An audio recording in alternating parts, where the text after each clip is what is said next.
Frobots sort of came about from an idea that I had to explore the general computational capabilities of the Bitcoin blockchain, specifically the BSV one, because it has capabilities unlocked.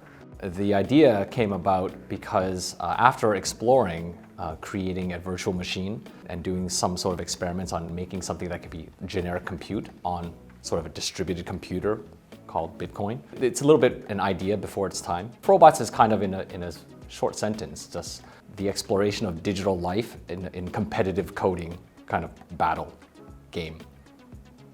NFT, Metaverse. It's almost like everybody's been experimenting with digital life in their own petri dish in their lab, right? But now we have blockchain. We can kind of let these things out there in the wild, so to speak. And the wild, which it really requires a digital domain that these digital entities can exist on, right? Which is same for everybody, right? And that's kind of like plays towards this whole idea of the metaverse, which Hollywood has made popular in the last couple of years with movies like Ready Player One and such. The idea of Frobots is just a very small piece of code, right? Functional code that looks kind of a lot like a Bitcoin smart contract, but you know, if you're just playing the game, you probably wouldn't notice that. And these little bits of code get stored on the blockchain and they kind of live, right? Because they can be modified, edited, they grow, they get better at doing the things they're supposed to do, and presumably they can start earning a revenue stream, right, in digital tokens. It's a Frobot because it stands for Foobar's robot. Foobar stands for Fanatical Universal Battling Autonomous Robot Simulator. And so they have one purpose in life. They're kind of like gladiators in a digital arena, and they just have to win versus the other robots with a singular purpose and a very small set of things that you can do, right? Move left, move right, fire cannon. Then, you know, I want to allow people to explore programming. And the cool thing about this is that once your Frobot is born, you know, say it could be, you know, the year 2022 and you make your first Frobot, 50 years later, that's going to be the same Frobot. And 50 years later, that Frobot's going to be 28 years old. And it's going to have a history. There's a real quantifiable model by which you can value these NFT tokens, which is something very different from every NFT token project I see today, which is mostly just like, we're going to mint these things. They're rare.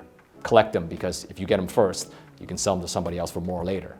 Well, sure, there's always that speculative asset to all NFTs, but I think it's really the provenance of something that has its own existence, that has its own history, which is kind of exciting.